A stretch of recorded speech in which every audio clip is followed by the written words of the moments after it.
मुनाफिरत की चिंगारियां, हमदर्दी, इंसानियत और खिदमत खल्क का दावा करने वाले अंग्रेजों की शरअंगेज पॉलिसी की असल तस्वीर देखिए।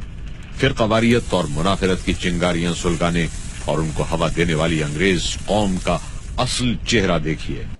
सर जॉन मैल्कम कहता है, इस कदर वसी मुल्क में हमारी गैर मामूली किस्म की हुकूमत की हिफाजत इस अम्र पर मुनहसिर है कि हमारी अमलदारी में जो बड़ी जमातें हैं उनकी आम तकसीम हो और फिर हर जमात के टुकड़े मुख्तलिफ जातों, फिरकों और कौमों में हों।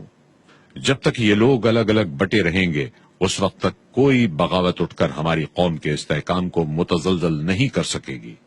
लॉर्ड एल्फिंस्टन, गवर्नर मुंबई, 14 मई 1859 में एक याददाश्त में लिखता है, निफाक डालकर हुकूमत रोमियो का उसूल था और यही उसूल हमारा भी होना चाहिए।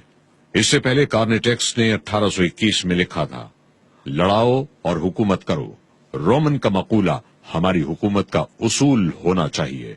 अंग्रेजों ने अपने मफाद और खुदगर्जी के लिए मुख्तलिफ तदबीरों से निफाक डलवाया और आपस में एक दूसरे को लड़ाया।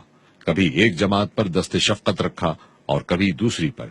इसी तरह एक ही मजहब में कई कई फिरके ईजाद करवाकर मजहबी कुश्त खून की सूरतें पैदा की। एडवर्ड टॉमसन अपनी किताब में इकरार करता है, हिंदुस्तानियों में ना इत्तेफाकी और इख्तिलाफ को जिंदा रखना अरसे कदीम से हमारे सियासतदानों का मरगूब मशगला बना हुआ है और वाकई यही सही है।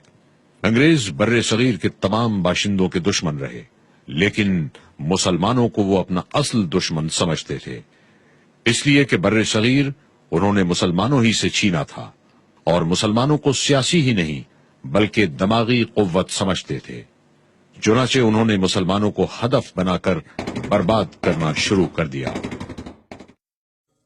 अंग्रेजों ने मुसलमानों पर हुकूमत के दरवाजे बंद कर दिए, आला सियासी, फौजी, अदालती और इंतजामी ओहदों से अलग कर दिया, जायदादें जब्त कर डाली, औकाफ बर्बाद कर दिए गए, तालीम छीन ली, तिजारत, सनत और ज़राअत बर्बाद कर डाली, अखलाक भी तबाह कर डाले और अपने साथ हिंदुओं को मिलाकर मुसलमानों का नातका बंद कर दिया। नहीं मिन्नत कशे ताबे शुनीदन दास्तां मेरी, खामोशी गुफ्तगू है, बेजबानी है ज़बां मेरी।